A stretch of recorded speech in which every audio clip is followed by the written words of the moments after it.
हम लोग हरिद्वार से सुबह काफ़ी जल्दी निकल गए थे। हमारा शाम तक गोविंद घाट पहुंचने का प्लान था।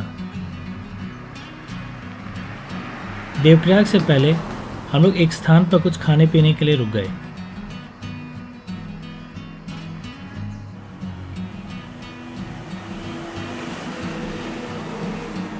ऊंचे ऊंचे पहाड़ों के बीच बहती गंगा नदी का दृश्य काफ़ी रमणीय लग रहा था।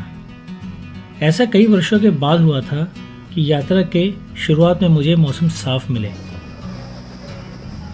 हम लोग शाम के करीब 7 बजे तक गोविंद घाट पहुंच गए। अगले दिन की शुरुआत साफ मौसम के साथ हुई। रात में सड़क के किनारे ही एक नए बनते होटल में रुकने की जगह मिल गई थी।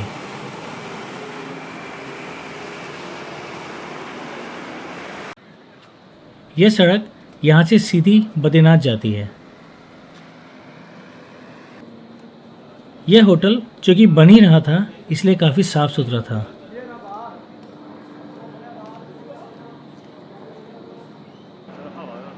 इसके ठीक आगे ही हेलीपैड था जहाँ से गोविंद धाम के लिए हेलीकॉप्टर्स उड़ान भरते हैं।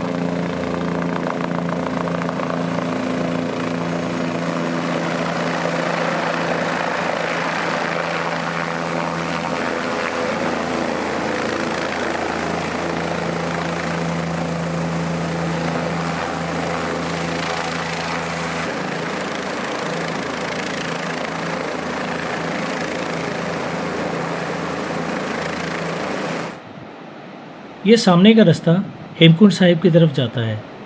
हमें आज यही रास्ता लेना था। हम लोग अब अपने टीम का इंतज़ार कर रहे थे। वह लोग रविंदर के साथ सतोपन ट्रैक खत्म करके बद्रीनाथ से आ रहे थे। हम लोग तब तक थोड़ा नीचे गोविंद घाट बस स्टैंड के पास नाश्ता करने पहुंच गए।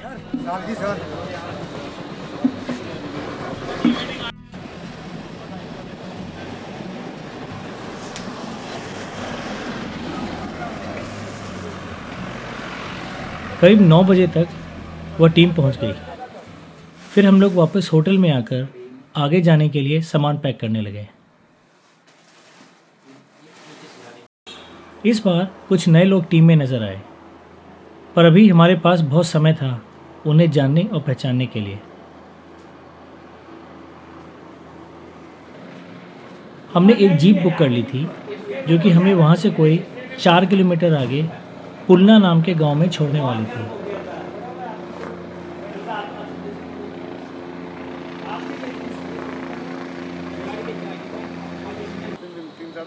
मैंने अपनी कार गुरुद्वारे के सामने एक कार पार्क में लगा दी। 6 दिनों के लिए मुझे 600 रुपये देने पड़े। करीब 5 लाख रुपए आ गए तो कहाँ से आ गए? ये कहानी है हिंदुस्तान में।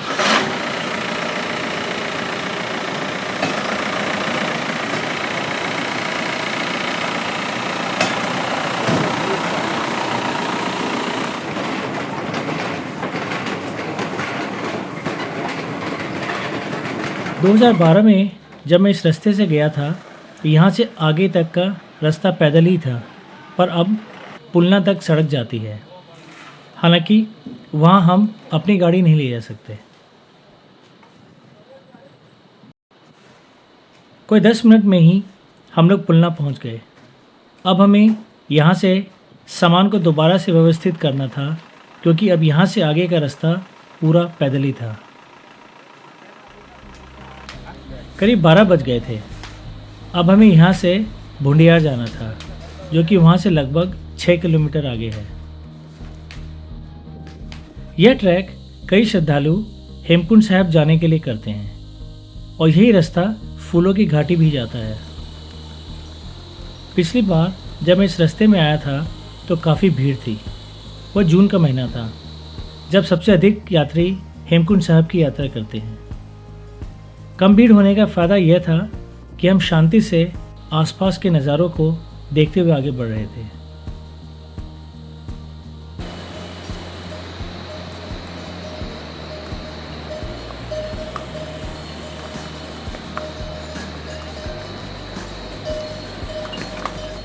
हम लोग अपने प्लान से कोई 3 घंटे की देरी से चल रहे थे।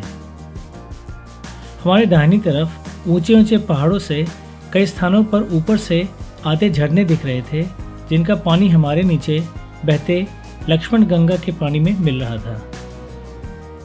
लक्ष्मण गंगा नदी नीचे गोविंद घाट में अलकनंदा नदी से मिल जाती है।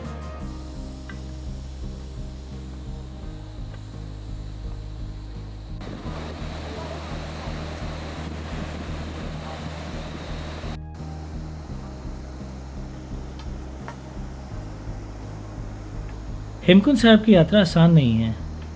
आगे गोमतीधाम से गुरुद्वारे तक बेहद खड़ी चढ़ाई है। काफ़ी अच्छा लगता है लोगों के ऐसे कठिन यात्रा करने के दृढ़ निश्चय को देखकर, खास तौर से अगर वह बुजुर्ग हो।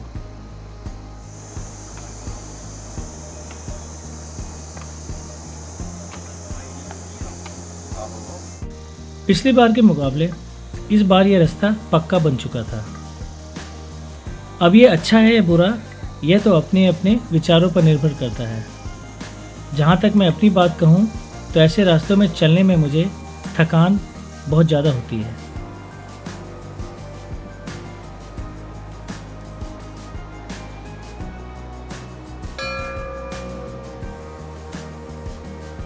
हमें भुंडियार पहुँचने में कोई 3 घंटे लग गए। भुंडियार पिछली बार से मुझे काफ़ी अलग सा दिखा। आसपास पूछने पर पता चला कि 2013 के आपदा के कारण रास्ता थोड़ा बदल गया है। सामने एक नया पुल दिखा जो पहले नहीं था।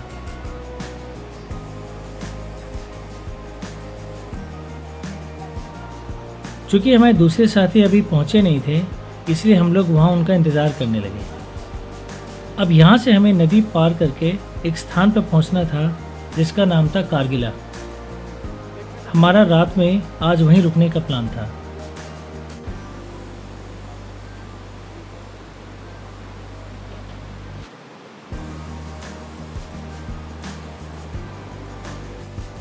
हमारे दूसरे साथियों को वहां पहुंचने में कोई 1 घंटा और लगा। करीब 4 बजे तक हम लोग नदी पार करके दूसरी तरफ आ गए।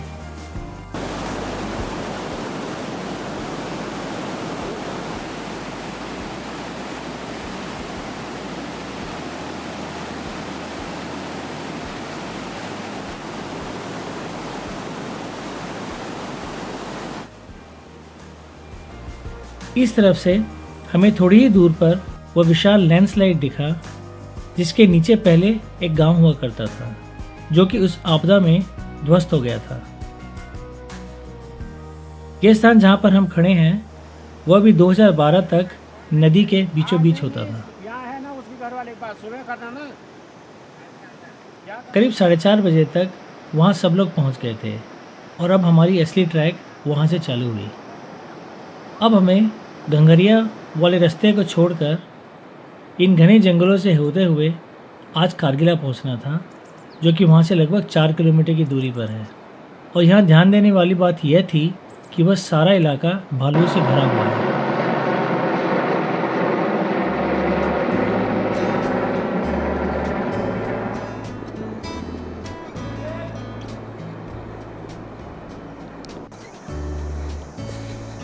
हमारे साथ साथ 2 और लोग थे जिन्हें मैंने अपनी टीम का ही समझा था, पर उन्होंने बताया कि वह लोग तो शेफर्ड्स हैं और आसपास के गांव की बकरियों को चराते हैं।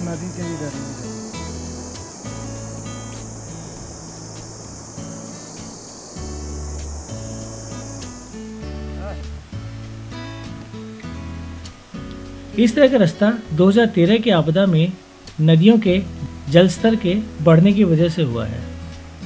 2013 के पहले ट्रैकिंग इतनी खतरनाक नहीं होती थी जितनी उसके बाद हो गई है। कई ऐसे ट्रैक्स जो पहले बहुत आसान थे, अब तो वहाँ पहुँचना भी मुश्किल हो गया है। जैसे यह ट्रैक, या फिर कुमाऊँ में कफनी ग्लेशियर का ट्रैक, जहाँ अब कोई नहीं जाता।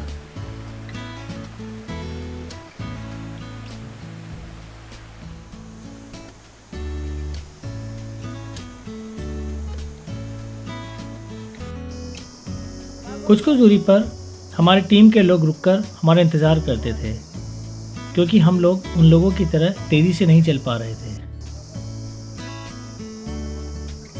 जंगल घना था और उस पर झिंगुर की आवाज़ चारों तरफ से आ रही थी। और जैसा कि मैंने पहले ही बताया था कि हिमालय के इस हिस्से में भालू बहुत अधिक पाए जाते हैं।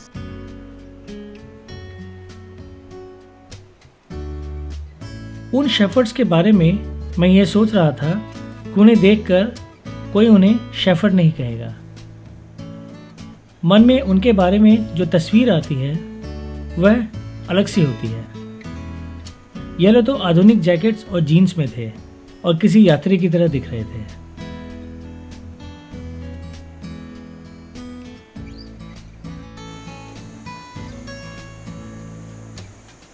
कोई 2 किलोमीटर चलने के बाद हमें नदी के किनारे एक टिन शेड नजर आया। पहले लगा कि शायद यही कारगिला है, पर भगत सिंह जी ने बताया कि हमें अभी कुछ और आगे जाना था। वो कह रहे हैं कि डाक बंगला है छोटा कारगिला में आता है ये भी।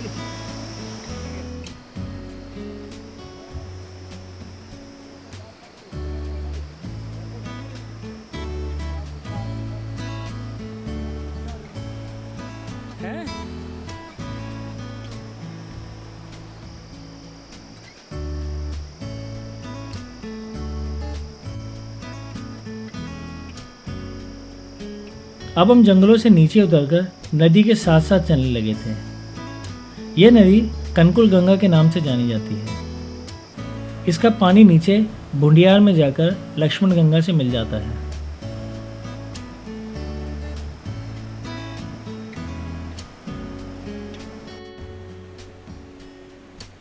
हमारे रास्ते में बाईं तरफ एक लैंडस्लाइड जोन था, जिस कारण ऊपर से पत्थरों के गिरने का खतरा था। संभल कर और ऊपर की तरफ ध्यान देते हुए हम लोग आगे बढ़ रहे थे।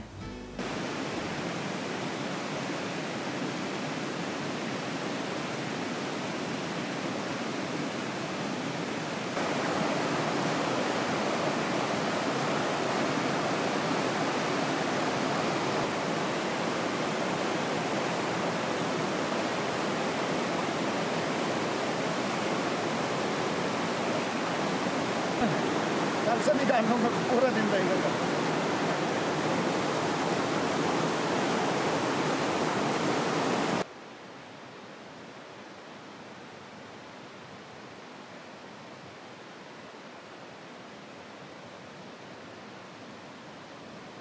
जैसे लैंडस्लाइड वाला इलाका ख़त्म हुआ, एक दूसरी समस्या हमें नज़र आई और वो ये थी कि हमारे बाईं तरफ एक ऊंचे पहाड़ की दीवार थी और ऐसी जगह पर भी ऊपर से पत्थर गिरने का खतरा काफ़ी अधिक होता है। लैंडस्लाइड वाले इलाके में कम से कम हम यह तो देख पाते हैं कि पत्थर ऊपर से नीचे गिरने लगे हैं, पर यहाँ तो हमें कुछ भी नज़र नहीं आता।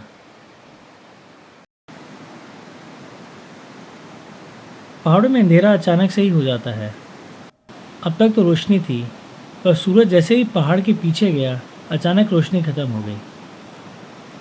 कोई 1 किलोमीटर नदी के साथ साथ चलने के बाद हम लोग ऊपर की तरफ जंगलों में फिर से चलने लगे।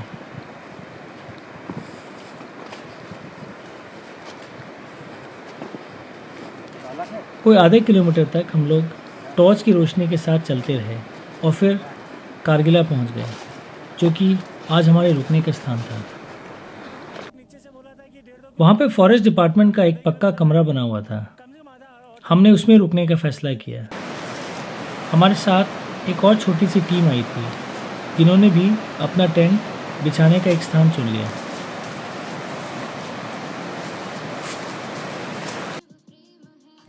आज हमने कोई 10 किलोमीटर के करीब यात्रा की थी।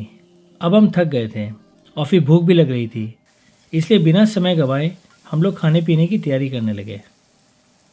खाने के बाद कुछ देर गपशप करके हम लोग कोई 9 बजे के आसपास सो गए।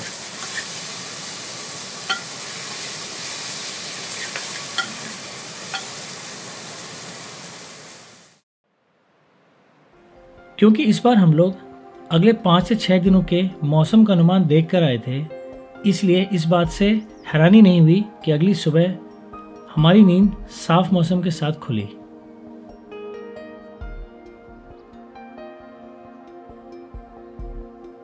चूँकि रात में जब हम पहुँचे थे तब अंधेरा हो चुका था, इसलिए यह पता नहीं चला कि वह स्थान कैसा था। अब रोशनी में उस जगह को ढंग से देखने का मौका मिला। वाह, क्या मनमोहक जगह थी वह। चारों तरफ फूल ही फूल खिले हुए थे और हमारे पीछे नजर आ रहा था हाथी पर्वत।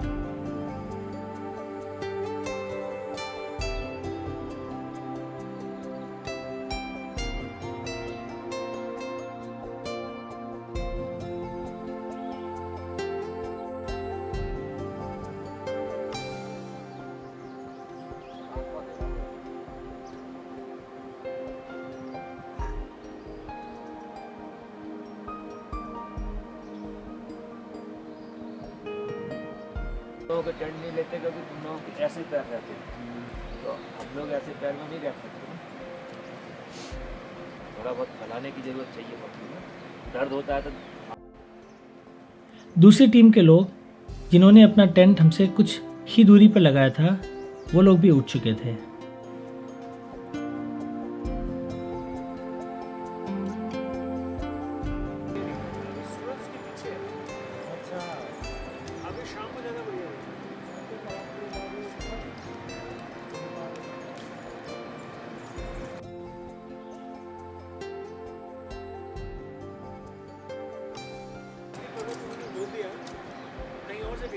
पास चले जाओ, फिर दूसरे एंगल से चले जाओ तो हाथी पर्वत जैसे लगता नहीं है। अभी हाथी पर्वत वहीं पे उठता है।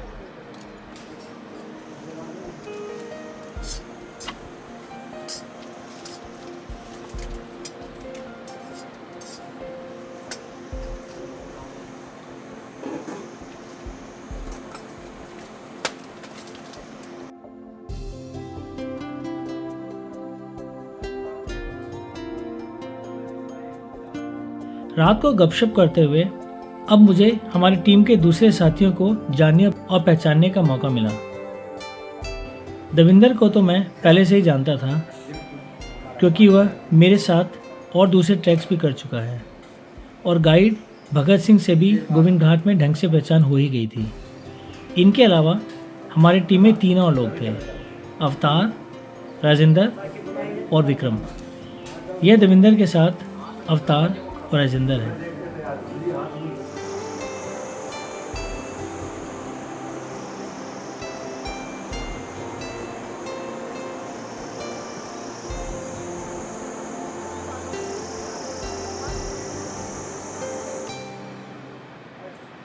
नाश्ते में दलिया बनी।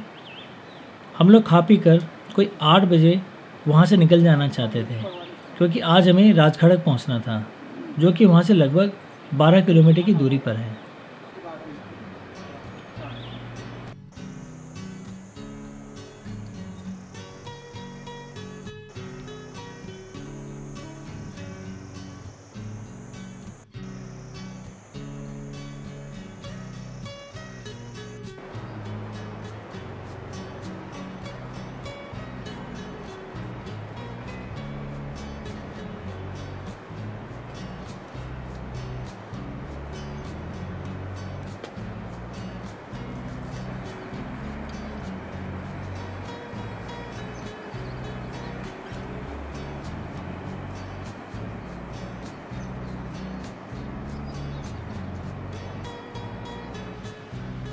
जंगल घना था, पर सुबह सुबह इतने सुहाने मौसम में चलने में गजब का मज़ा आ रहा था।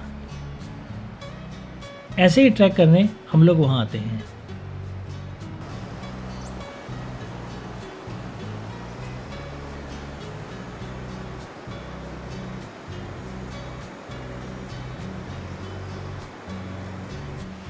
आज का पहला नाला अब हमें नज़र आया। इसे पार करने में कोई ख़ास परेशानी नहीं हुई, पर जैसा कि पीछे भी मैंने कहा था कि बरसात के मौसम में इसे पार करना आसान नहीं होता होगा। हमने जैसे ही वो नाला पार किया तो देखा कि दूसरी तरफ से बकरियों और भेड़ों का जैसे सैलाब हमारी तरफ बढ़ रहा था। चूँकि अब सर्दियाँ आने वाली थीं, इसलिए अब समय आ गया था कि इन इलाकों से इन्हें नीचे ले आया जाए, और वही हो रहा था। गर्मियों में ये सारे राजखड़क में रहते हैं।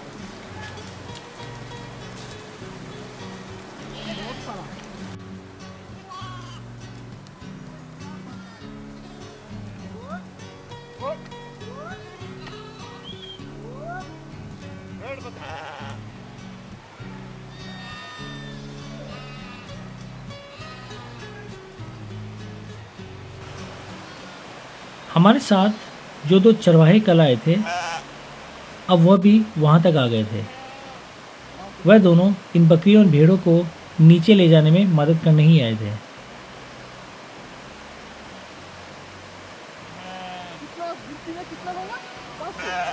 मैं जा रहा हूँ होगा।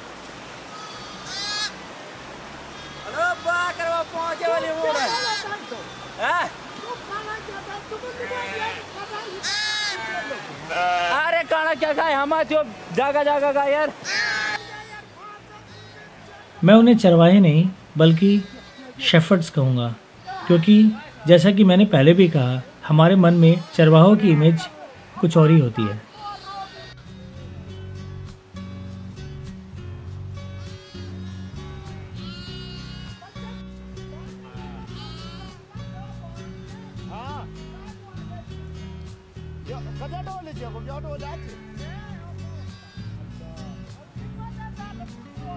हमें वहाँ एक पेड़ के पीछे करीब आधे घंटे तक रुकना पड़ा। फिर हम लोग आगे बढ़ गए। आज हमें काफ़ी दूर जाना था, इसलिए बढ़ते रहना हमारी मजबूरी थी। कोई 15 मिनट चलने के बाद हमने देखा कि अब मेमनों का एक बड़ा झुंड हमारी तरफ नीचे आ रहा था।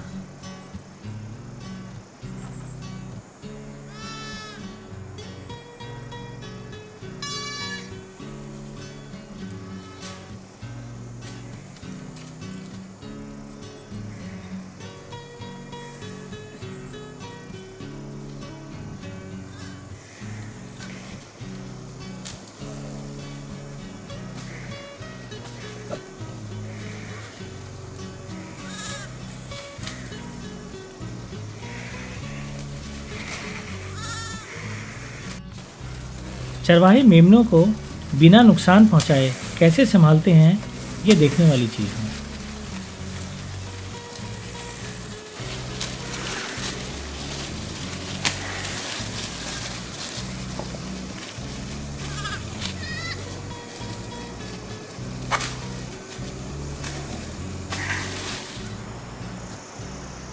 थोड़ा आगे बढ़े तो हमें झाड़ियों के बीच थोड़ा पानी नज़र आया।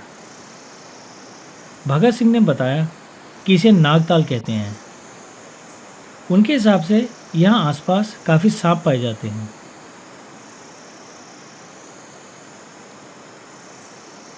मुझे ऐसा भी बताया गया कि यह ताल 2013 की आपदा से पहले काफ़ी बड़ा था। आसपास के टूटे पेड़ अभी भी हमें उस आपदा की याद दिलाते हैं।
रह रहकर हाथी पर्वत के दर्शन होते रहते थे। घोड़ी पर्वत अब दिखना बंद हो गया था। छोटे मोटे नाले कुछ कुछ देर में आते रहते थे। उन्हें पार करके हम फिर जंगलों में घुस जाते थे। हमारे दाहिनी तरफ कनकुल गंगा अभी भी बह रही थी, जिस कारण पानी का शोर हम लोग पूरे रास्ते सुनते रहे।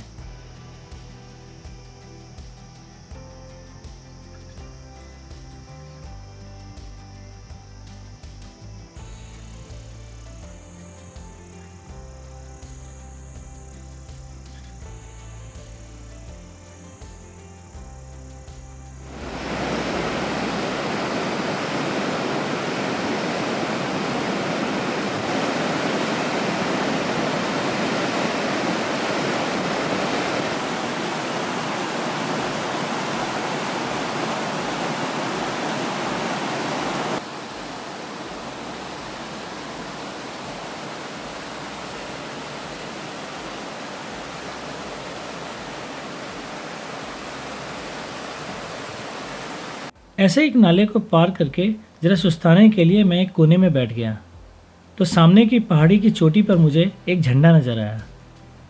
मुझे बताया गया कि ये निशान साहब है जो कि हम ऊपर हेमकुंड साहिब गुरुद्वारे से देखते हैं।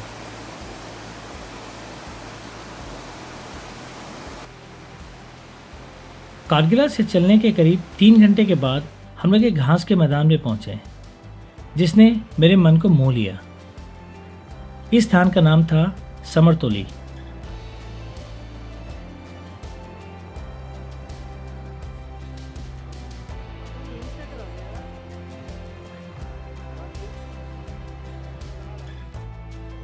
सामने बर्फ से ढके हिमालय के पर्वत, दाहिनी तरफ बहती नदी, बाईं तरफ ऊंचे ऊंचे पहाड़, पीछे घने जंगल और बीच में हरे घास का मैदान। मैंने झटी वहां कुछ देर बिताने का फैसला किया।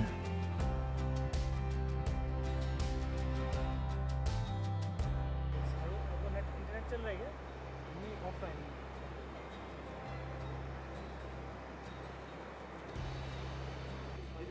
अच्छी धूप खिली थी और उस पर ठंडी ठंडी हवा चल रही थी जिसका फ़ायदा उठाकर टीम के दूसरे लोग भी सुस्ताने लगे। आता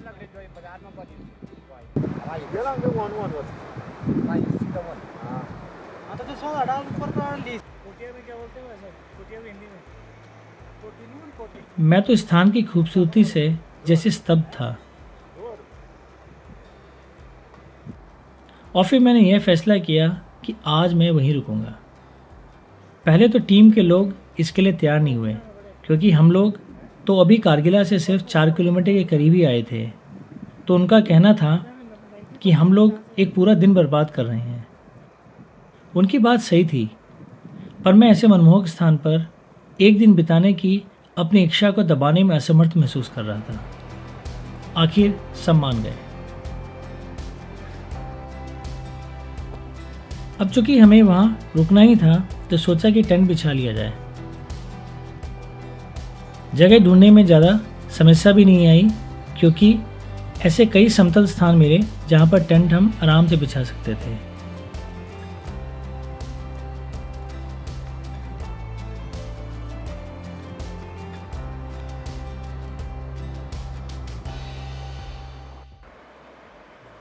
इतनी बढ़िया धूप देखकर देवेंद्र ने अपने साथ लाए हुए सोलर पैनल्स खोल दिए ताकि हम सभी लोग अपने साथ लाए बैटरीज को चार्ज कर लें।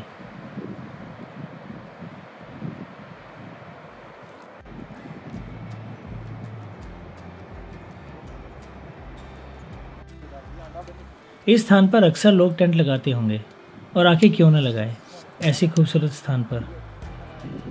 और फिर कई यात्रीगण जो गोविंद घाट से सुबह निकलते हैं वह लोग अपनी पहली रात समरतोली में ही बिताते हैं।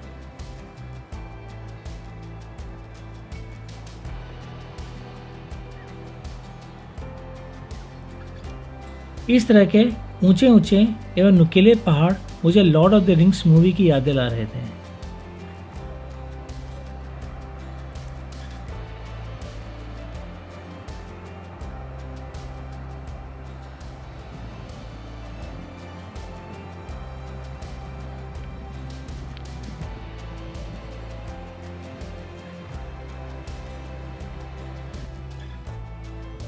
मैं वहाँ रुकने के अपने फैसले से बहुत प्रसन्न था और उसे पल पल महसूस करना चाहता था।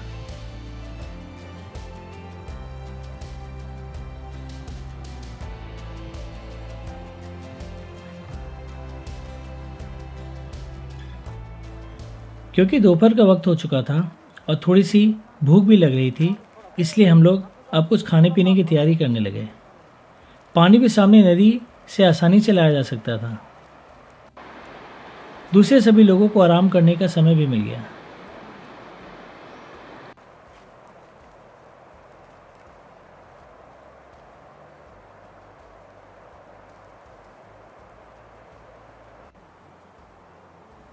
और अब समय था गपशप करते हुए वहाँ के वातावरण में रम जाना, और वही हम लोग करते रहे।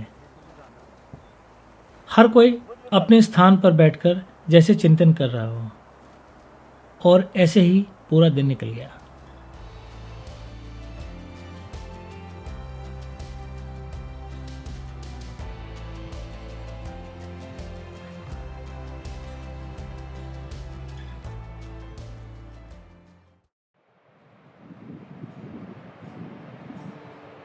अगले दिन नींद खुली तो मौसम उम्मीद के मुताबिक आज भी साफ था। पिछले दिन हम लोग थोड़ा जल्दी सो गए थे, इसलिए सुबह नींद काफ़ी जल्दी खुल गई थी। अभी सूरज नहीं निकला था, इस कारण ठंड काफ़ी थी। पर फिर ऐसे मौसम में तो ठंड होनी ही चाहिए। ऊपर पहाड़ों की चोटियों पर अब हमें सूरज की रोशनी दिखने लगी थी और उस जगमगाती रोशनी में अब हम लोग निशान साहब को और भी साफ तरीके से देख पा रहे थे।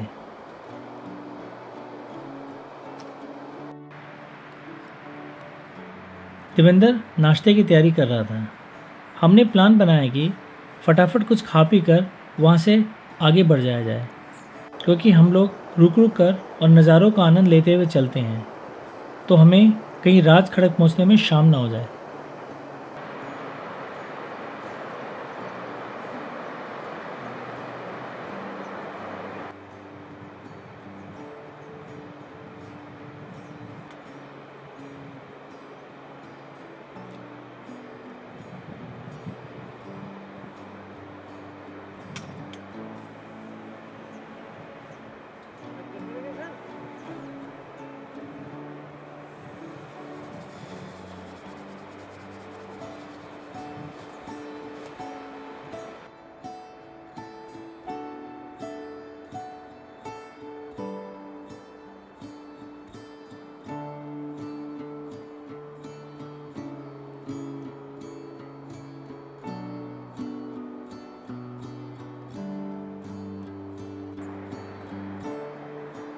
वैसे तो टेंट को पैक करने से पहले उसे धूप में कुछ देर सुखाया जाता है, पर चूंकि जल्दी चलने का प्लान था इस कारण उन्हें वैसे ही पैक कर लिया गया।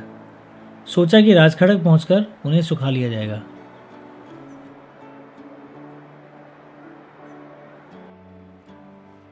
थोड़ी देर में धूप निकल आई। हम लोगों ने धूप के गर्माहट में फटाफट नाश्ता किया और अपना सामान पैक करने लगे। हम लोग चलने के लिए तैयार थे, पर हमारे दूसरे साथी अभी नाश्ता कर रहे थे, तो हमने सोचा कि हम थोड़ा आगे अकेले ही बढ़ जाएं और बाकी लोग पीछे से आ जाएंगे। समरतोली के पहले और बाद में बुरांश की बहुत ज़्यादा झाड़ियाँ हैं। बुरांश की झाड़ियाँ और वृक्ष मुझे काफ़ी पसंद हैं। इनके चमकीले पत्ते मुझे काफ़ी अच्छे लगते हैं और उनके फूलों के तो क्या कहने। थोड़ा आगे बढ़कर अब हम फिर से कनकुल गंगा के बहते पानी के बगल में आ गए। पहले लगा कि नदी के साथ साथ ही इन पत्थरों पर आगे बढ़ना होगा, पर हमें ऊपर एक लाल झंडा नज़र आया तो हम भी उस झंडे की तरफ बढ़ चले। जहाँ लाल झंडा था वहाँ पर एक छोटा सा मंदिर था। अब ऐसे इलाकों में मंदिर देखकर बड़ी हिम्मत बढ़ती है। लगता है कि हम लोग वहाँ अकेले नहीं हैं।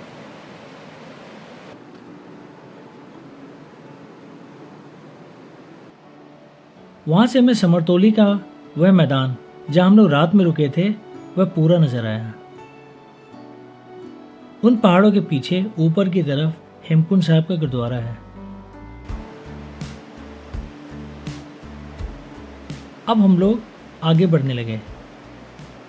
दोबारा से जंगल का इलाका चालू हो गया। अब तक भगत सिंह जी भी हमारे साथ आ चुके थे।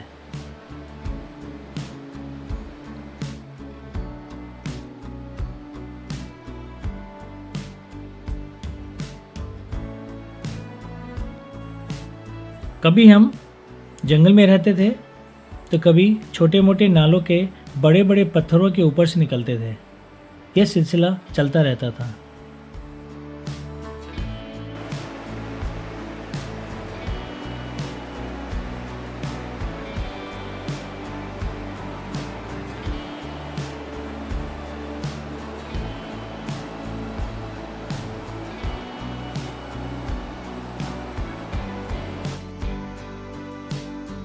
पीछे के मुकाबले अब यहाँ का जंगल थोड़ा अलग था, क्योंकि यहाँ सिर्फ भोजपत्र के वृक्ष नजर आ रहे थे, बड़े बड़े और विशाल वृक्ष।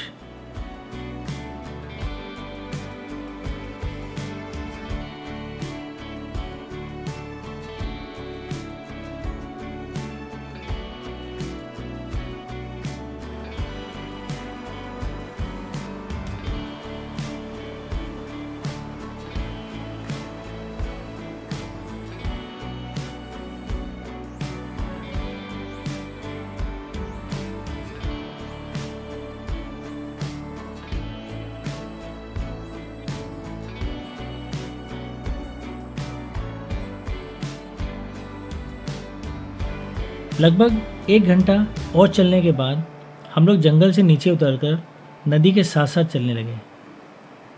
ऐसा हमने पहले भी किया था, पर इस बार हमें यह रास्ता पहले से बहुत लंबा चलना था।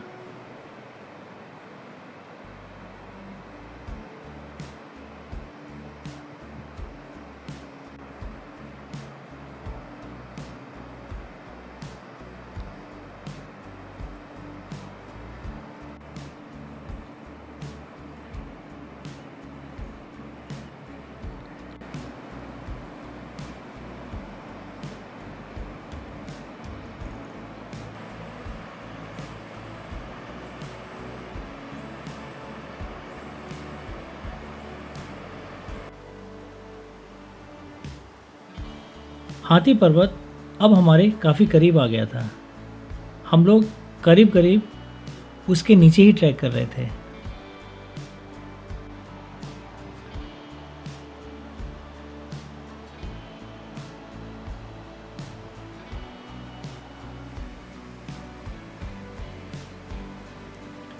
वह रास्ता आगे बंद हो गया। लगा जैसे अब हमें नदी में उतरकर ही आगे बढ़ना पड़ेगा।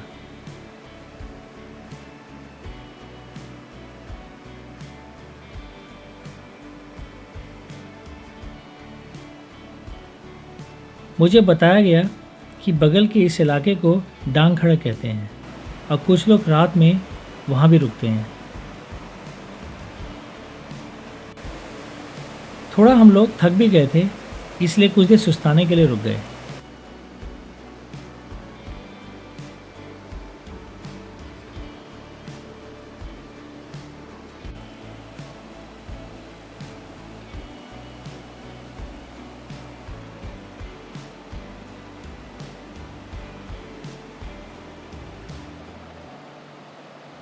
आगे कैसे बढ़ा जाए हम लोग यह सोच रहे थे, पर फिर भगत सिंह जी ने ऊपर की तरफ जाते एक पगडंडी को देखा और फिर हम सभी काफ़ी प्रसन्नता के साथ उसी रास्ते चल पड़े।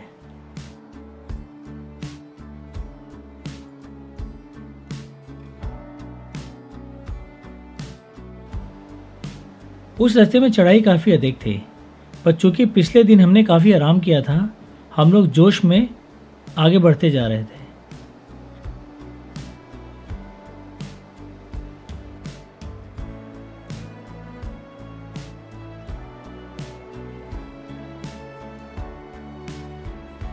पर अफसोस हमारी प्रसन्नता ज़्यादा देर नहीं टिकी और थोड़ी ही देर बाद हमें उस रास्ते से वापस लौटना पड़ा, क्योंकि वह रास्ता आगे टूटा हुआ था।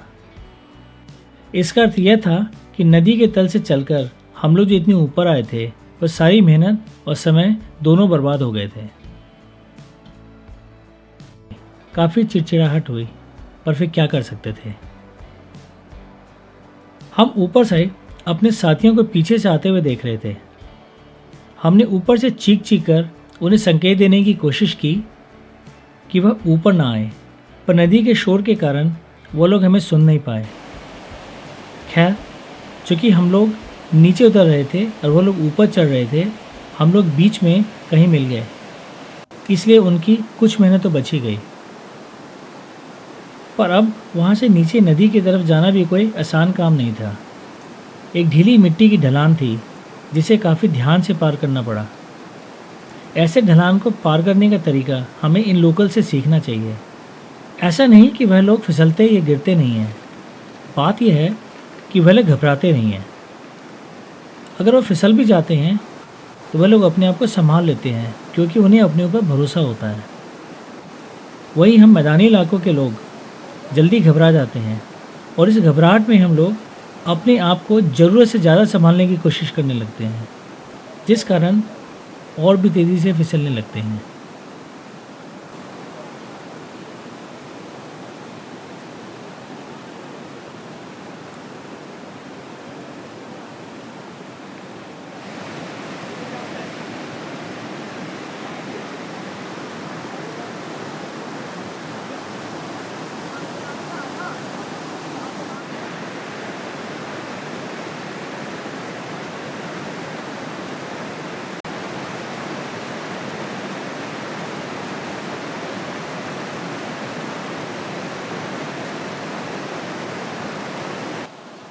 जिस तरफ से हम लोग आए थे उस तरफ अब हमें नीलकंठ पर्वत का ऊपरी हिस्सा दिखने लगा था। नीलकंठ पर्वत ठीक बद्रीनाथ के पीछे है और इस इलाके का सबसे खूबसूरत पर्वत है, कम से कम मेरी नज़र में। सोचने वाली बात यह थी कि जब हम लोग इस मौसम में रास्ता भटक गए तो जो लोग जुलाई या अगस्त के महीने में आते होंगे तो उन्हें रास्ता ढूंढने में कितनी तकलीफ़ होती होगी। और उस वक्त तो इस नदी में पानी भी कहीं अधिक रहता होगा।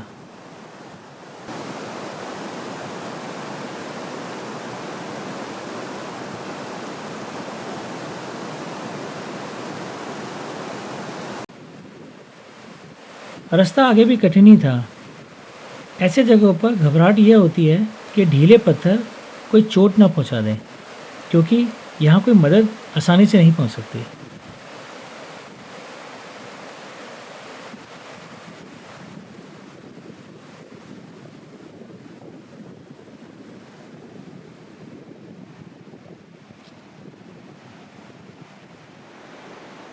हमें समरतोली से चले हुए कोई 3 घंटे ही हुए थे, पर इस पथरीले रास्तों ने हमें काफ़ी थका दिया था।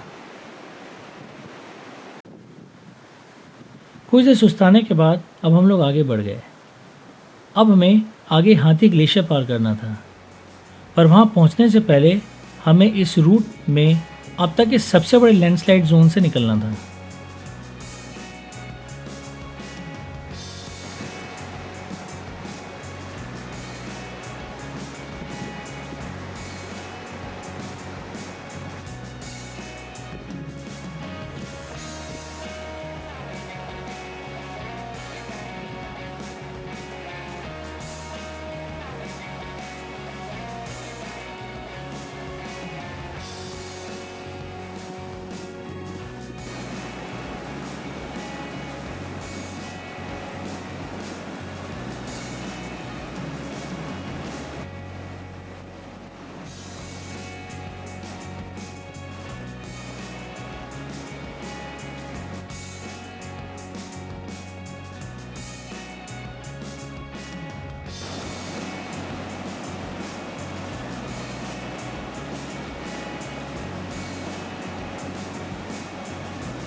शुरू में तो वो इतना बड़ा नहीं लगा, पर जैसे जैसे हम लोग बढ़ते रहे उस लैंडस्लाइड के विस्तार का एहसास हुआ। एकदम ढीले पत्थर, कभी भी वो लुढ़क सकते थे। एक हिसाब से हम लोग बस इसी भरोसे चल रहे थे कि हर चीज़ अपनी जगह पर बस टिकी रहेगी।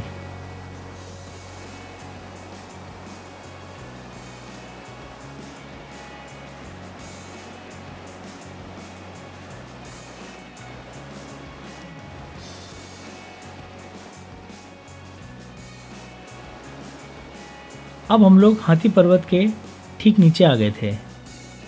अब तो हमें ग्लेशियर के ऊपर इस मोरेन को पार करना था,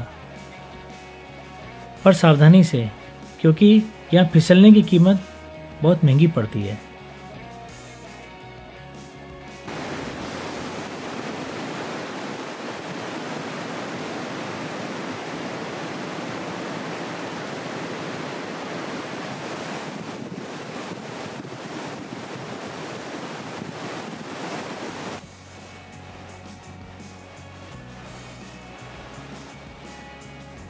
हमें अब हाथी पर्वत के अलावा घोड़ी पर्वत भी नज़र आने लगा था। यह पानी ज़्यादातर वहाँ से पिघलकर इस ग्लेशियर के नीचे से आ रहा था।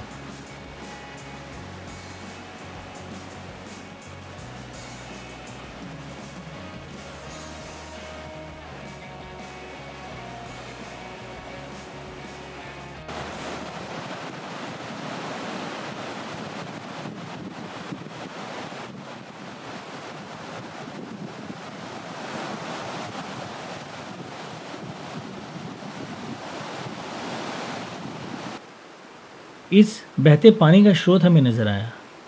हमें वहीं से इसे पार करना था।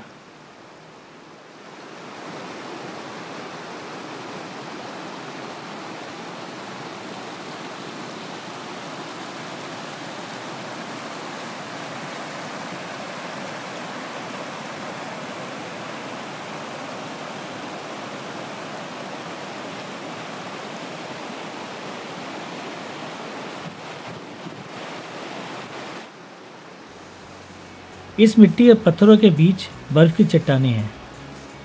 जहाँ तहाँ से पानी निकल रहा था। कुछ क्रिवास भी थे, पर इतने अधिक नहीं जैसे मैंने दूसरे ग्लेशियर्स में देखा था। कहीं कोई रास्ता नहीं था। हर कोई एक दूसरे की मदद कर रहा था रास्ता ढूंढने में। आगे बढ़ना और पीछे आना और फिर कोई दूसरा रास्ता ढूंढना। ऐसे ही हम लोग धीरे धीरे आगे बढ़ रहे थे। और फिर चढ़ाई भी बहुत अधिक थी और हवा में ऑक्सीजन की कमी भी थी, जिस कारण थकान भी बहुत अधिक हो रही थी। और फिर फिसल कर गिरने का खतरा तो था ही।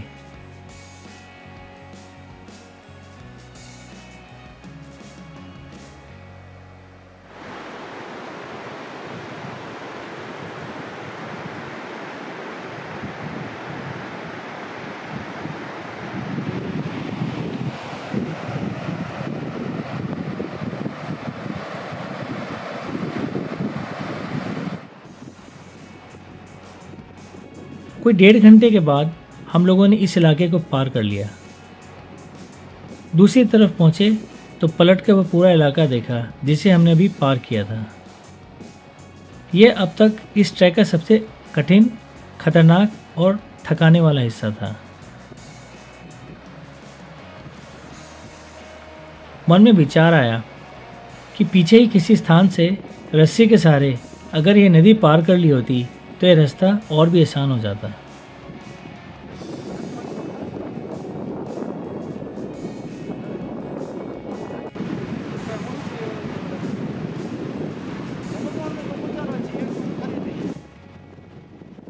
अब दूसरी तरफ थोड़ा मैदानी इलाका आ गया।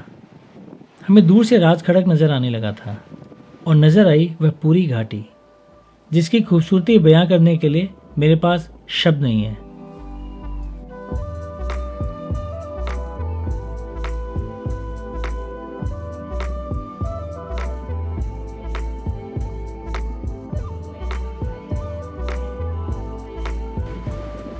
कुछ देर चलने के बाद हम लोग बैठकर बर्फ से ढके उन पर्वतों को निहारने लगे। उसी हाथी पर्वत को हम लोग जोशीमठ से देखते हैं और अब हम लोग ठीक उसके नीचे थे।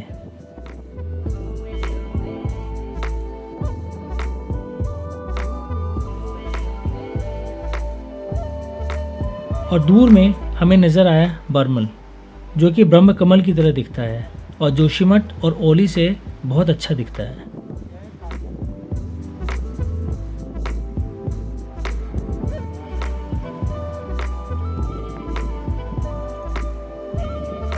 दूर से देखने पर लगा था कि हम यहाँ ज़्यादातर घास पर चलेंगे, पर हमारा रास्ता घास पर ज़रा भी नहीं था।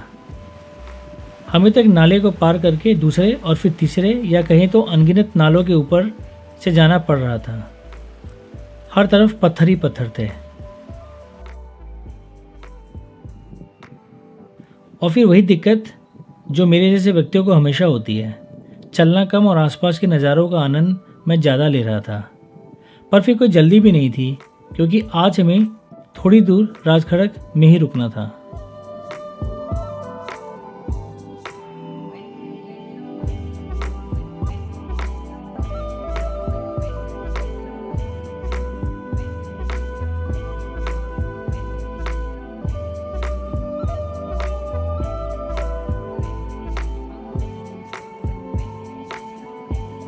अवतार को तस्वीरें खींचने का बहुत शौक था। उसने बताया कि उसका कोई यूट्यूब चैनल भी है जिसके लिए वह बढ़िया बढ़िया वीडियो बना रहा था। और आखिर क्यों ना बनाए, वह जगह ही थी इतनी शानदार।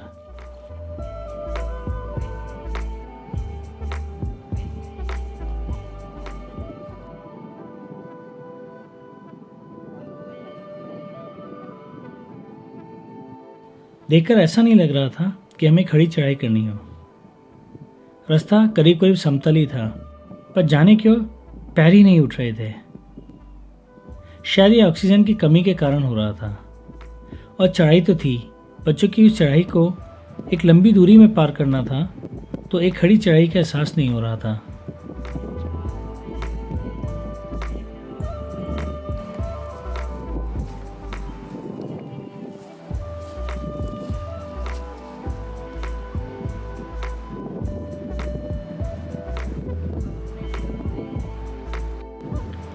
विजय और देविंदर हम लोगों से काफ़ी आगे निकल गए थे।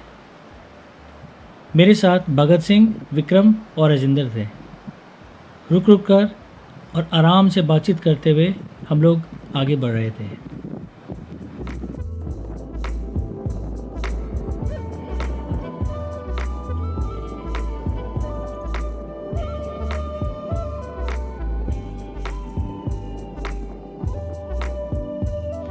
बरमल पर्वत के दाहिनी तरफ एक विशाल बर्फ से ढका हुआ पहाड़ था। मुझे बताया गया कि यह काकभुसुंडी पर्वत है, पर हमें वहाँ नहीं जाना था। हमें तो काकभुसुंडी ताल जाना था, जो कि उससे काफ़ी पहले दाहिनी तरफ है। हमारी बाईं तरफ हाथी पर्वत और सामने बरमल के बीच बहुत सारी बर्फ़ से ढकी चोटियाँ थी। कुछ पक्की जानकारी नहीं मिल पाई कि उनके नाम क्या थे।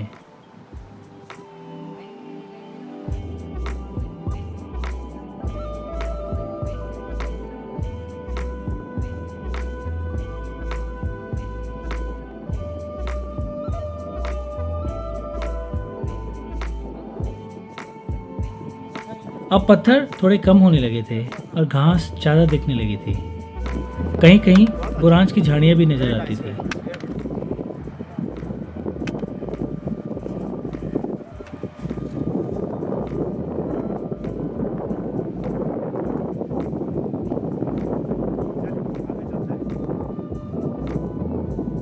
ध्यान से देखने पर एहसास हुआ कि वह घास कम थी और जंगली स्ट्रॉबेरी ज़्यादा, जो कि दूर से घास जैसी दिख रही थी।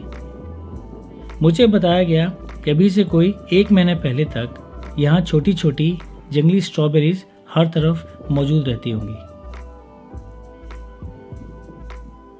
खड़क किसी मैदानी इलाके को कहते हैं जहाँ घास उगी हो। ज़्यादातर यह स्थान भेड़ एवं बकरियों के घास चरने का होता है। आते वक्त हम लोगों ने उन भेड़ और बकरियों को नीचे जाते देखा था। अगर हम 1 हफ्ता पहले आए होते तो इस पूरे इलाके में हमने उन्हें चरते हुए देखा होता। अब यह घाटी बिल्कुल सूनी थी। दाहिनी तरफ एक छोटा टूटा फूटा पत्थर का बना कमरा दिखा तो लगा कि राजखड़क हम पहुंच गए हैं, पर अभी हमें थोड़ा और आगे जाना था। हमें ज़्यादा प्रतीक्षा नहीं करनी पड़ी। थोड़ी ही दूर आगे बढ़ने पर गतिविधियां नजर आने लगी। हमारे साथ जो एक और टीम आई थी, उन लोगों का टेंट नजर आ गया और हमारे टेंट भी, जो भी बिछ ही रहे थे।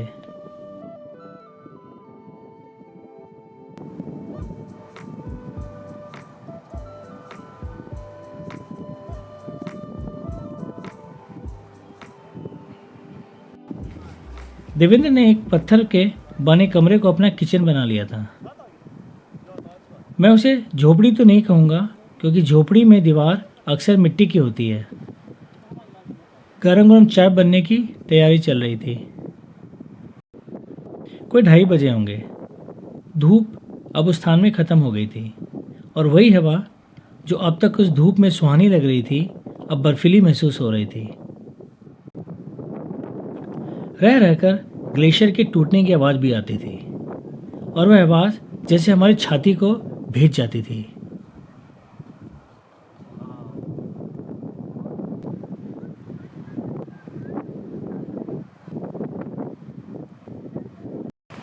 हम सुबह समरतोली से हल्का फुल्का खाकर ही चले थे, तो स्वाभाविक है कि अब भूख लगने लगी थी, जिस कारण अब कुछ खाने और पीने की तैयारी चलने लगी थी। और अब हमारे पास फुर्सत से बैठकर आसपास के नज़ारों को देखने के अलावा कुछ और काम नहीं था। यही फ़ायदा होता है सुबह जल्दी निकलकर अपने गंतव्य स्थान पर समय से पहले पहुंच जाने का। पर फिर हम लोग रुक रुक कर भी आते हैं, और वह भी ज़रूरी है, क्योंकि अगर रास्तों के नज़ारों को ही नहीं देखा तो फिर क्या देखा। मैं इस बात को फिर से दोहराऊंगा कि हिमालय के ट्रैक्स में अंतिम पड़ाव से अधिक महत्व रखता है वहाँ पहुँचने का रास्ता। हमने खाने पीने में खिचड़ी बनवाई थी। मुझे पहाड़ों में खिचड़ी काफ़ी पसंद है और खा पी कर अब हम लोग थोड़ा आगे जाकर कल का रास्ता देखना चाहते थे।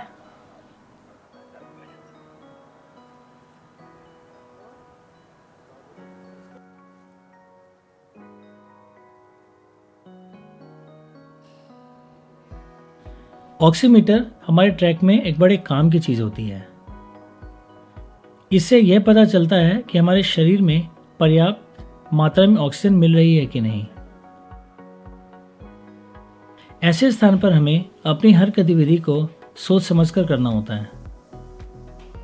चूंकि हम लोग पिछली रात समरतोली में रुक गए थे, इसलिए राजखड़े की ऊंचाई कोई चिंता की बात नहीं थी, पर फिर भी जांच कर लेना ठीक ही रहता है। अगर कहीं हमारा ऑक्सीजन लेवल कम निकलता तो हम लोग वहां आगे बढ़ने से पहले एक दिन और रुक जाते।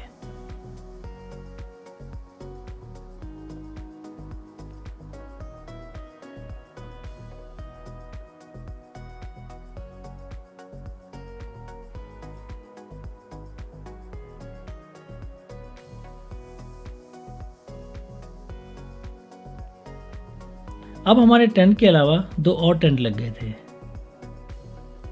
इस बार किचन टेंट का इस्तेमाल हमारे पोर्टर्स के रुकने के लिए होने वाला था, क्योंकि किचन तो हमने उस पत्थर के पुराने कमरे को ही बना लिया था।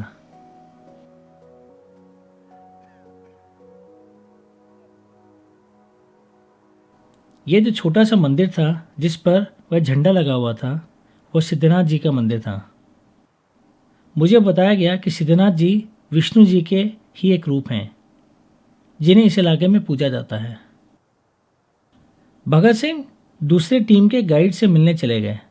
वह इसलिए कि इस मौसम में वह लोग यहाँ पहली बार आए थे, जिस कारण वह लोग एक बार थोड़ा आगे जाकर रास्ता चेक कर लेना चाहते थे।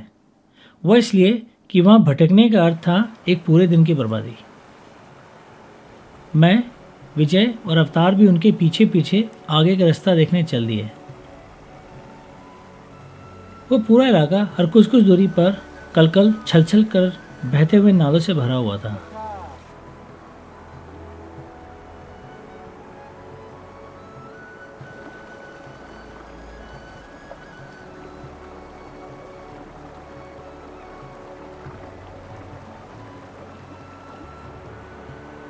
यहाँ से सीधा अगर हम आगे बढ़े तो मच्छी ताल पहुंचेंगे। मेरा वहाँ जाने का कोई प्लान नहीं था। काकभुसुंडी ताल के लिए हमें यहाँ कहीं से दाईं तरफ ऊपर चढ़ना था।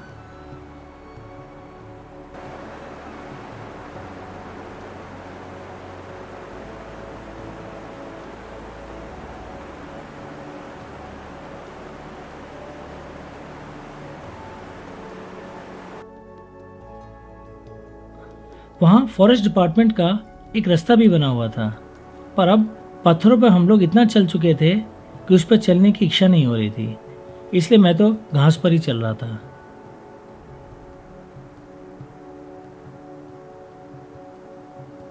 जैसे जैसे शाम हो रही थी, रोशनी में लालिमा बढ़ रही थी, पर अब मेरी एक चिंता भी थोड़ी थोड़ी बढ़ने लगी थी। मेरी चिंता का कारण था उन पर्वतों के ऊपर से उठने वाले बादलों की दिशा। मैं नहीं जानता कि मौसम विज्ञान के हिसाब से ये सही है भी कि नहीं, पर मैंने जब जब दक्षिण से उत्तर की तरफ हवा आते हुए देखा है, तब तब इन पर्वतों में मौसम खराब हुआ है। अब इतने दिनों के अच्छे मौसम के बाद अगले दिन जब हमें खुले मौसम की सबसे अधिक आवश्यकता थी, तब मैं खराब मौसम नहीं चाहता था, क्योंकि इस मौसम में उस ऊंचाई पर बारिश नहीं होती है, सिर्फ बर्फ ही पड़ती है।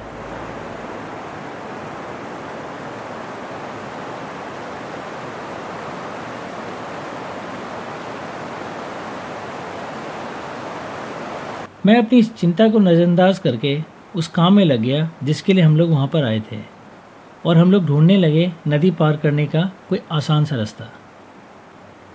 जितना सोचा था पानी का बहाव उससे कहीं अधिक था। हम लोग अलग अलग स्थान पर ऐसे रास्ते तलाश करने लगे जहाँ से पानी में घुसे बगैर नदी को पार किया जा सके।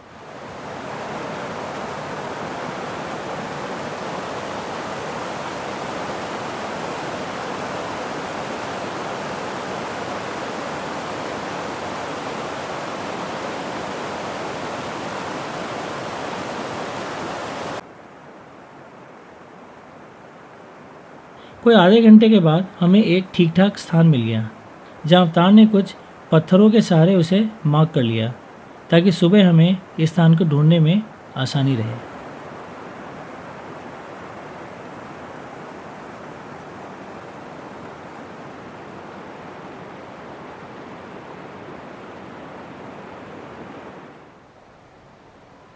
शाम होने लगी थी और हमें नीचे टेंट वाले स्थान से आए हुए करीब 1 घंटे से ज़्यादा का समय हो चुका था, इसलिए अब हम वापस लौटने लगे।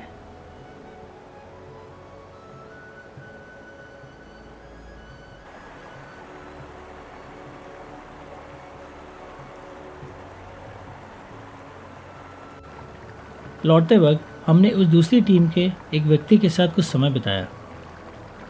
उस टीम में सिर्फ 3 लोग ही थे, 2 लोकल्स और एक उनका क्लाइंट जो कि बंगाल से आया था।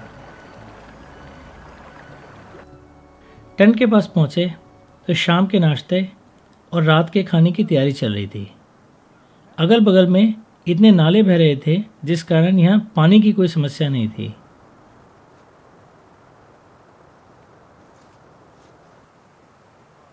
दविंदर ने सूप और चाय दोनों की ही तैयारी कर रखी थी। वहाँ सूप बनाना काफ़ी आसान होता है। हम लोग रेडीमेड सूप का पैकेट्स अपने साथ रखते हैं जिसमें सिर्फ गर्म पानी डालने की ज़रूरत पड़ती है।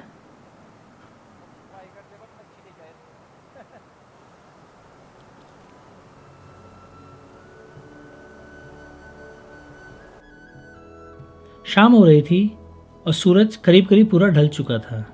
ठंड भी बहुत अधिक बढ़ चुकी थी, पर हम लोग टेंट में नहीं जा रहे थे क्योंकि हमारे सामने सारे पहाड़ गुलाबी रंग से ढक गए थे।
हम लोग मंत्रमुग्ध होकर यह दृश्य देखते रहे और अंधेरा होते ही खा पी कर जल्दी सो गए क्योंकि अगला दिन बहुत लंबा होने वाला था।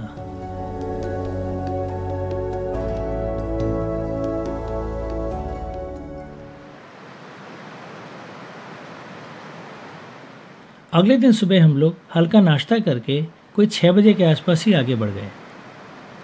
आज हमारा प्लान काकभूसुंडी ताल पहुंचकर वापस नीचे आ जाने का था। वह इसलिए क्योंकि मौसम ख़राब हो रहा था और हम ये नहीं चाहते थे कि हम वहाँ ऐसे मौसम में रात बिताएं। मैं, विजय, अवतार और भगत सिंह पहले निकल पड़े। विक्रम, राजेंद्र और देवेंद्र का बाद में आने का प्लान था। भगत सिंह भाई साहब हमें उस स्थान से जहाँ हमने रात में पत्थर लगाया था ऊपर की तरफ ले गए क्योंकि उनके दिमाग में हमें नदी पार कराने का कुछ और ही प्लान था। एक हिसाब से हमारी सारी मेहनत खराब हो गई थी, पर हम एक सीमा से ज़्यादा अपने गाइड से झगड़ भी तो नहीं सकते क्योंकि हमारी सुरक्षा की पूरी जिम्मेदारी उसके हाथ में ही होती है।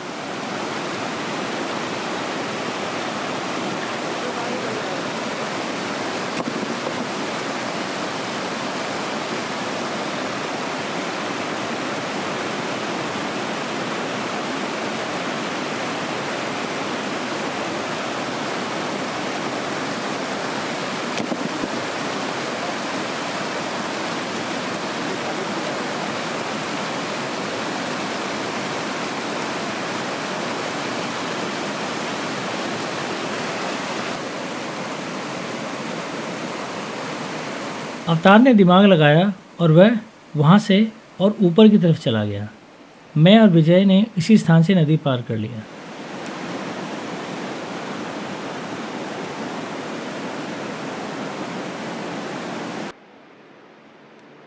आगे कहीं पत्थर थे, कहीं घास और कहीं बुरांश की झाड़ियाँ। रास्ता ठीक ठाक ही था, चढ़ाई ऊपर नीचे होती रहती थी।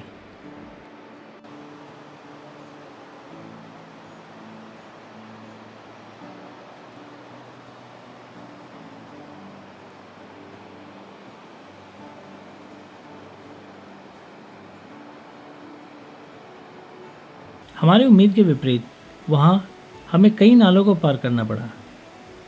कई स्थान पर दिक्कत भी आई क्योंकि नदी के साथ के चट्टानों पर ब्लैक आइस मौजूद थी, जिसे पार करना काफ़ी खतरनाक होता है। देखिए यहाँ से वो नाले से वो जाल से ऊपर बोल्डर है, मेरे हिसाब से भगत सिंह ने यह रास्ता गलत लिया था, फिर ऊपर बोल्डर। जिसमें हमें ज़रूरत से ज़्यादा मेहनत करनी पड़ रही थी।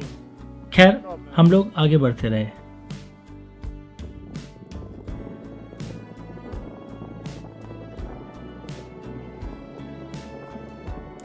हमें यहाँ से अब बिल्कुल खड़ी चढ़ाई करनी थी।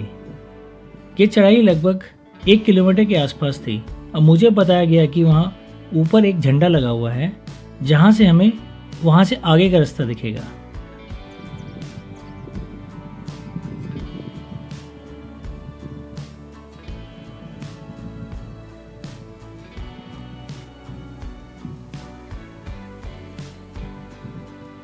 अगर मैं यह कहूँ कि यह चढ़ाई कोई 60 से 65 डिग्री के एंगल पर थी तो यह गलत नहीं होगा।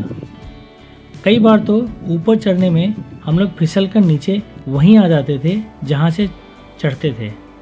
चढ़ाई का एंगल ही इतना अधिक था। धीरे धीरे करके हम आगे बढ़ते रहे। मौसम कभी खुल जाता था और कभी बंद हो जाता था, पर यह तो ज्ञात हो ही गया था कि मौसम आज हमें कभी भी धोखा दे सकता है।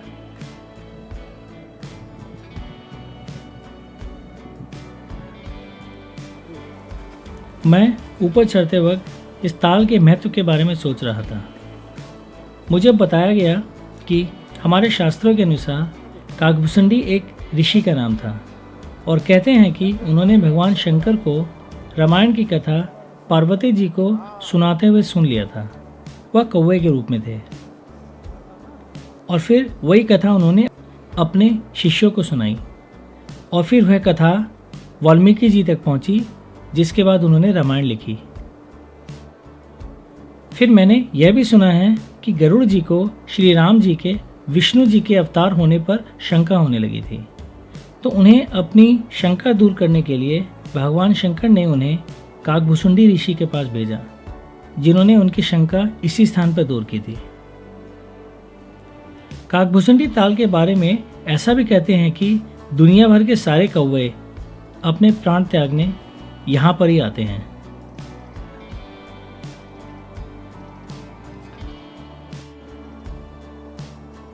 यही सब सोचते सोचते हम लोग आगे बढ़ रहे थे। कभी हम घास पर चलते थे और कभी बड़े बड़े बोल्डर्स पर। कोई पक्का रास्ता नहीं बना हुआ था। हमें खुद ही अनुमान लगाना होता था कि दूर से नजर आते हुए झंडे तक कैसे पहुंचा जाए। भगत सिंह और विजय ने एक रास्ता लिया और मैंने और अवतार ने दूसरा। हमारा रास्ता ज़्यादा पथरीला था, पर हमें थोड़ा छोटा दिख रहा था, पर हम गलत सिद्ध हुए। हमें उस झंडे वाले स्थान को पहुंचने में विजय के मुकाबले 2 गुना समय लग गया।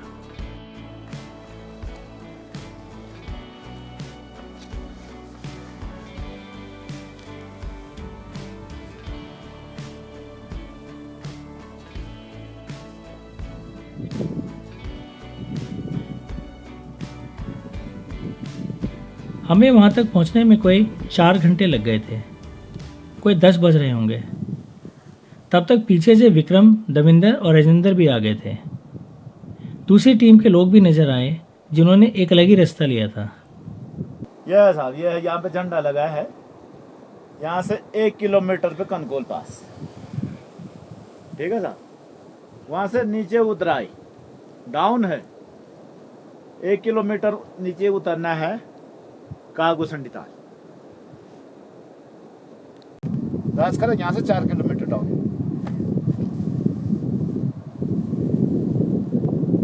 ये खड़ी क्या तो हुई हो?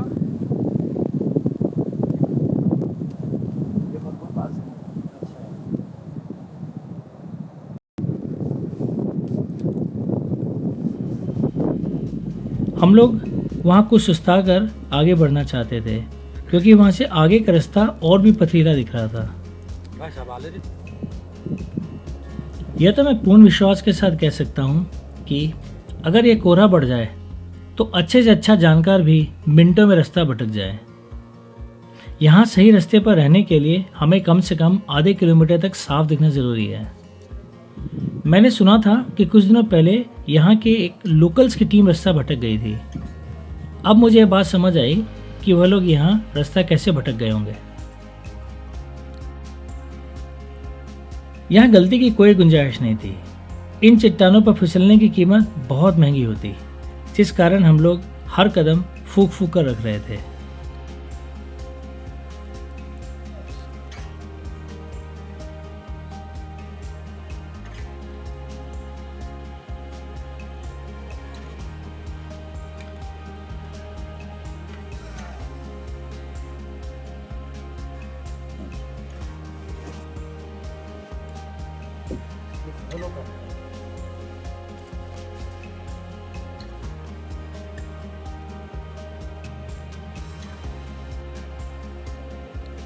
मौसम बद से बदतर होता जा रहा था। कभी कभी बर्फ़ के कुछ फ्लेक्स आने लगते थे और फिर वह रुक भी जाते थे। हम लोग उम्मीद लगाकर चल रहे थे कि बस इसी तरह मौसम अगर कुछ देर और साथ दे दे तो हम कम से कम उस ताल को दूर से ही देख लें। ताल को मैं बस देखना ही चाहता था। चढ़ाई पहले से कहीं अधिक हो गई थी। कुछ एक स्थान पर तो मैं चढ़ता था और फिसलकर नीचे गिर जाता था। विजय के साथ भी ऐसा ही हो रहा था और एक स्थान पर फिसल जाने के कारण उनके हाथ भी छिल गए थे।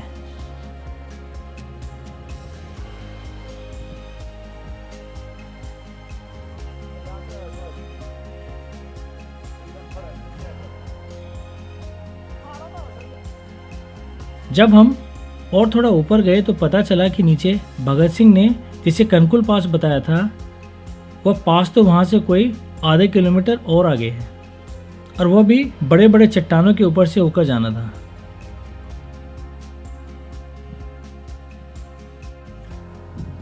यह कनकुल पास है, इस ट्रैक का सबसे ऊंचा पॉइंट, जो कि लगभग 5000 मीटर की ऊंचाई पर है। इसके बाद हमें कोई 300 मीटर के करीब नीचे उतरना था।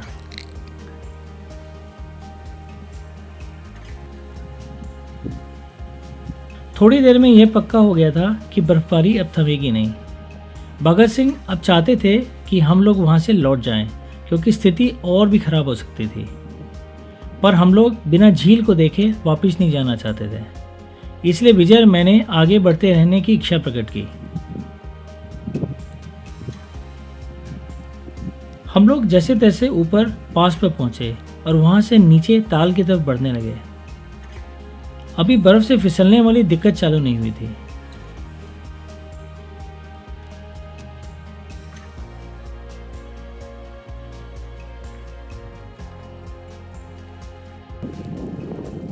कोई 2 बजे के आसपास हम लोग ताल के पास पहुंच गए।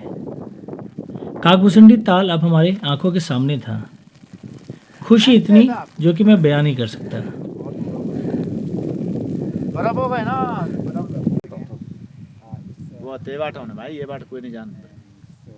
कीड़ी जो है ये बाट तो नहीं जानते, ते बाट। हाँ क्या कर, मौसम ने कर दिया साहब, क्या कर सकते। हाँ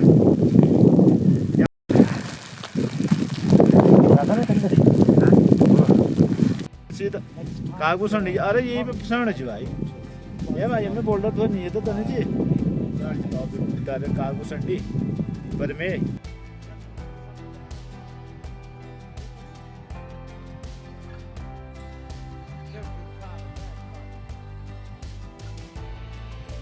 तो हम दोनों भाइयों की बहुत टाइम से इच्छा थी काकभूसुंडी की। लास्ट ईयर में हम नहीं कर पाए थे। इस बार मौसम देखा, मौसम बहुत अच्छा था। अब आए तो देखे अचानक से खराब हो गया। ठीक है, नीचे तो नहीं जा पाए बट बहुत अच्छे दर्शन हो गए। जय श्री राम, जय श्री राम, जय काकभूसुंडी जी, जय काकभूसुंडी।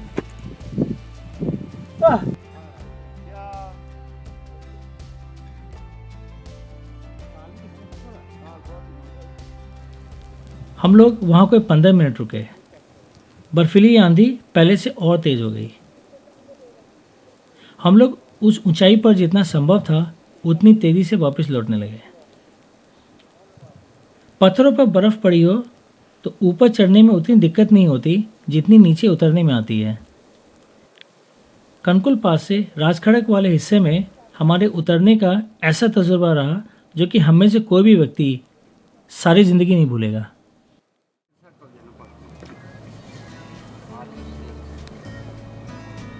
अगले दिन की शुरुआत बेहद चटकीले धूप के साथ हुई।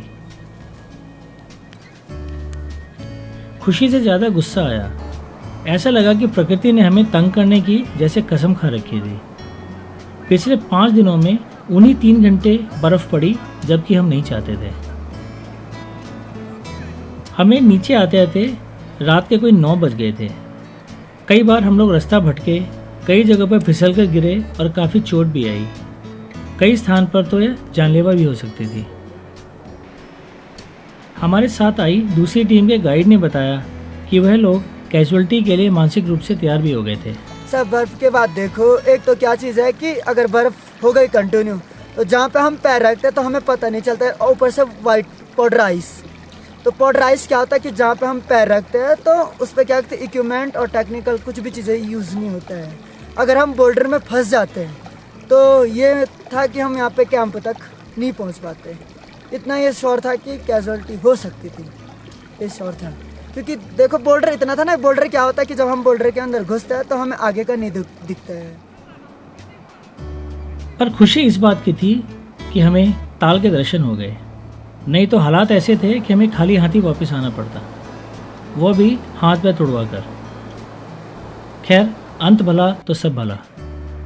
अब हमें आज वापस लौटने की तैयारी करनी थी।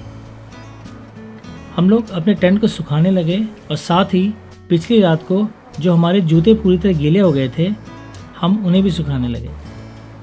ये काम करो।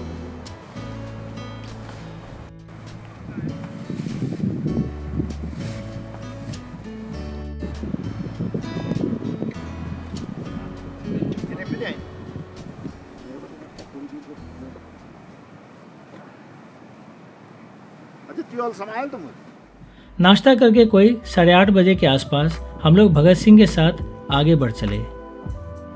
हमारा आज का प्लान कारगिल रुकने का था।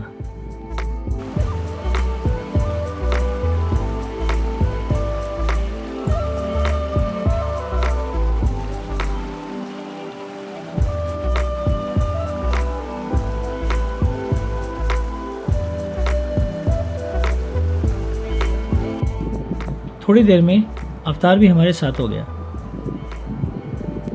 मन शांत और खुश था। उन परिस्थितियों को देखते हुए जिसमें हम फंस गए थे उससे बढ़िया आउटकम कुछ और नहीं हो सकता था।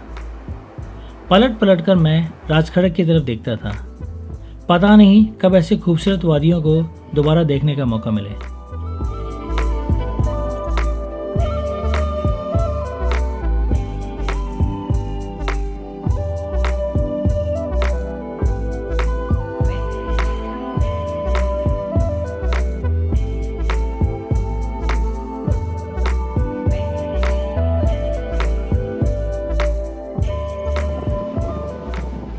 अभी हमारे सामने एक और चुनौती थी और वह थी हाथी ग्लेशियर वाले इलाके को पार करने की। जैसे हम लोग ग्लेशियर के पास पहुँचे कि हमने देखा कि दूसरी तरफ काफ़ी भराल उस लैंडस्लाइड वाले इलाके के ऊपर घूम रहे थे। यह बहुत खतरनाक था। हम लोगों ने इस तरफ से ज़ोर ज़ोर से आवाज़ लगाई ताकि वो भराल वहाँ से हट जाए और ऐसा ही हुआ।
डांग खड़क के पास जहाँ से हम जाते वक्त थोड़ा रास्ता भटक गए थे, वहाँ लौटते वक्त हमें नदी के साथ एक रास्ता नज़र आया, जिस कारण हमने उसे आसानी से पार कर लिया।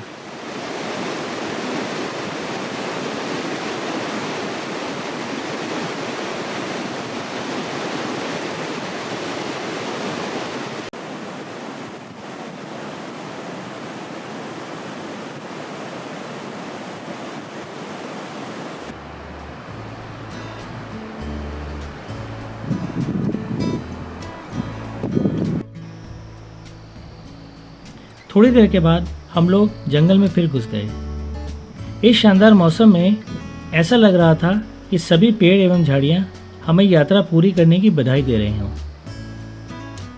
कमाल की बात है, जैसा हम सोचते हैं ऐसा लगता है कि सारी कायनात भी वैसा ही सोच रही हो।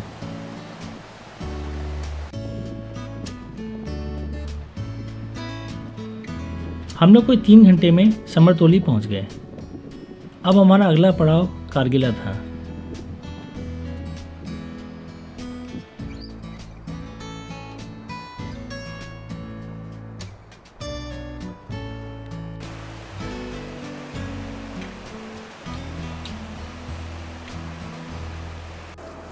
हम लोग कोई 2 बजे तक कारगिला पहुंच गए।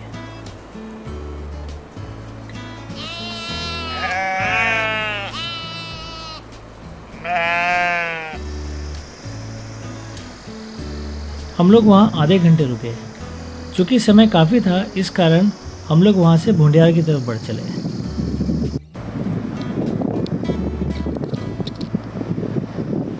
हम लोग कोई 4:30 बजे के आसपास भुंडियार पहुँच गए।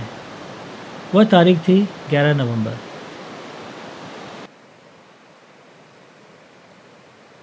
उस दिन हेमकुंड साहब का गुरुद्वारा बंद हो गया था। ज़्यादातर दुकानें जो हमने जाते वक्त खुली देखी थी वह वहाँ से गायब हो चुकी थी। अब हमें वहाँ से कोई 6 किलोमीटर और पैदल चलकर पूलना पहुँचना था।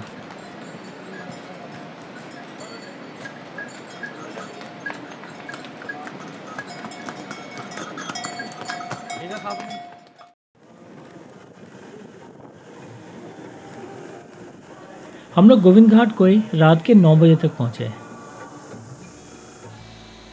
अगले दिन सुबह हम लोग लौटते वक्त हेलांग से कल्पेश्वर महादेव मंदिर गए। मेरी उम्मीद से यह मंदिर काफ़ी ज़्यादा खूबसूरत निकला।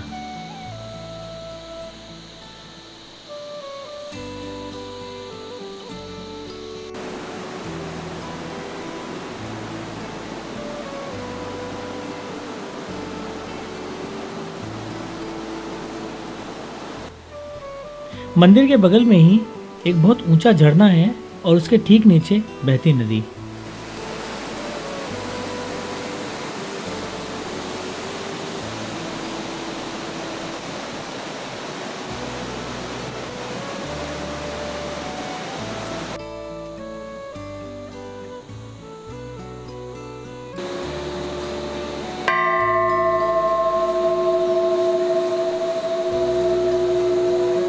कल्पेश्वर महादेव मंदिर पंच केदार की यात्रा में 5वां केदार है, जहाँ पर भगवान शंकर के जटाओं की पूजा होती है।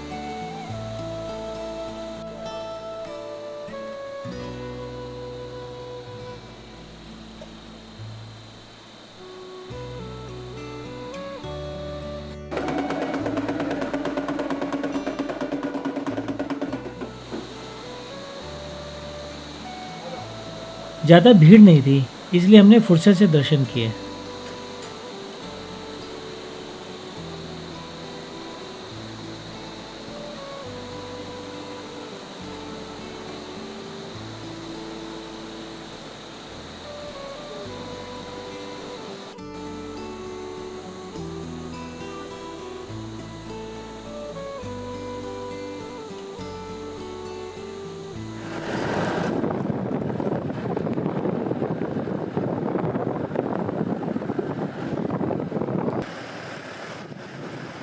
फिर वापस हेलांग आते वक्त हमें वहाँ से हाथी और घोड़ी पर्वत दिखे।